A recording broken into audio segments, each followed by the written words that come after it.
Well, guys, it's been a while, but today we're going to trash this trout, her tripe, and pretty much everything she's pushing because given the past 2 years, anything these clowns are asking for is likely not for our benefit. Oh, and the last bit of this is bloody hilarious, so let's go through it and tear it a new arsehole quickly. We want to end this emergency in every country on the planet in 2023, and we can do this. Newsflash, sweetheart, the so-called emergency ended a bloody long time ago, and for most of us it never even started. In fact, the only emergency we see is a never-ending drive to strip freedoms both online and in the real world, be it under the guise of health, the planet, or protecting children, when let's be real, we all know how little they care about protecting children.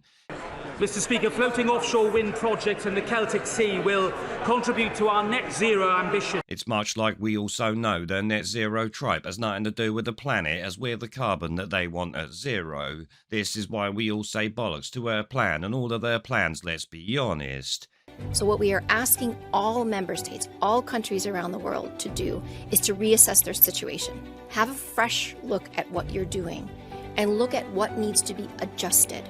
So we need to strengthen the systems in countries around surveillance. We need to strengthen the systems in countries around sequencing. We need to strengthen the clinical care pathway so that any individual, if they are infected with whatever they have, flu, RSV, COVID, they get into that clinical care pathway. They receive that antiviral as quickly as possible so we prevent the hospitalization. If patients need hospitalizations, we need to optimize that care with the right therapeutics, oxygen, ventilation, so that we save lives. Well, straight away, who the hell do these idiots think they are to even be asking sovereign countries to do anything? These people in these countries didn't decide they wanted their government policy to be based on rules this cumbucket's reading out for a puppet masters, did they? But in what will surprise none of you, the main aim here is openly admitted, and that is surveillance. This there ties in with their love of jab passports and all of that, so not surprising because we know they want to bring it all back. Literally every scumbag from Bill Gates to Anal Schwab wants digital health passports, and this is the WHO pushing that goal. Now, she also mentions in that clip antivirals, which did make me laugh considering any talk of using them was shut down as misinformation for over a year, so they could push jabs if I remember right. So yeah, I wouldn't bet on antivirals being used if jabs can make people money, would you? We prioritize and focus our vaccination campaigns to ensure that we reach 100% of the at-risk groups. 100% of individuals need to be boosted who are over 60, who have underlying conditions, who are immunocompromised, and our frontline workers. We use the tools that we can in terms of masking, improving ventilation where we live, we work, we study. So we need innovation in personal protective equipment to be built and structured for women, because most of healthcare providers are women. Well, speak of the devil and it shall appear. There she starts with jabs and the idea of giving it 200% of the at-risk groups, which as we see before quickly shifts into jab everyone multiple times regardless of what it does or doesn't do. But this 100% goal is impossible without force or coercion because even people they say are at risk might not want it. In fact, we saw that last time. Then what are they gonna do? Do they use force or do they use jab passports like social credit scores to identify the dissenters and make life hard for them?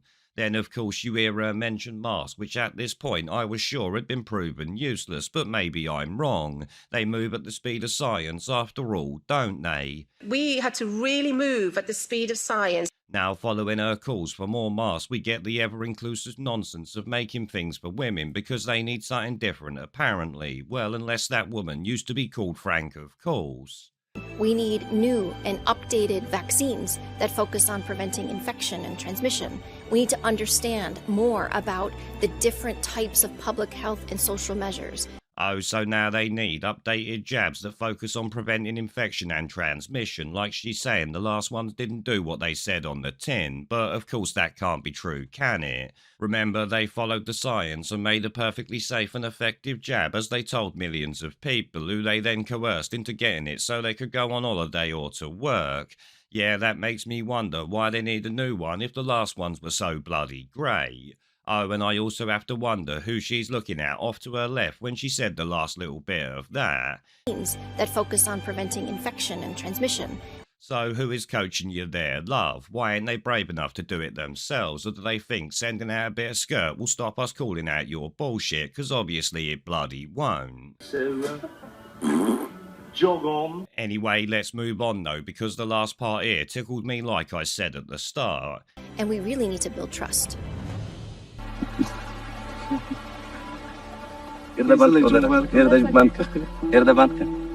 Oh yeah, you need to build trust, do ya? Why would you need to build trust all of a sudden? Could it be because you all lied through your back teeth these past few years? Oh, of course it bloody is.